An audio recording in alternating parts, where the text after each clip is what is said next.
দেখো সকাল সকাল উঠে আমার বাগান বাণিজ্য সব হয়ে গিয়েছে, আমার বর করে দিয়েছে। এই যে সব গাছগুলো করে দিয়েছে, এখানে পরিষ্কার করে দিয়েছে, সমস্ত A to Z আমার বর সব কাজগুলো করে দিয়েছে।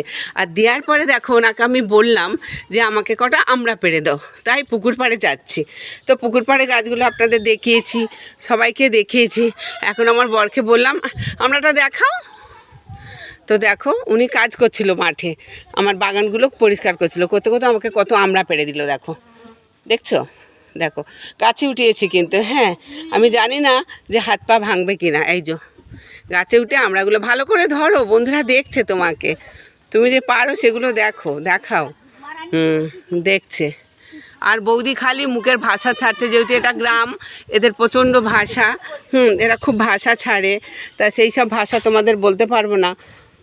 তো দেখো সব কিছু হয়েছে। আর কৃষ্ণচূড়া গাছটা এখন অল্প অল্প ফুল আছে, বাকি ফুলগুলো শুকিয়ে গেছে। হ্যাঁ, আর অবশেষে আমার এই গাছপালাগুলো দেখিয়েছি। আর আমার বর বলছে রাস্তার দিক থেকে দেখাতে। দেখো আমি রাস্তার দিক থেকে দেখাচ্ছি তোমাদের গাছগুলো। বলছে গাছে ফুল আর নেই, কিন্তু গাছ কিন্তু শুকিয়ে গেছে, কিন্তু এই গাছটা ছিল ওর খুব পছন্দ গাছ। দেখো, ঠিক আছে, কার কার ভালো লাগে আমাকে একটা কমেন্ট শেয়ার করো।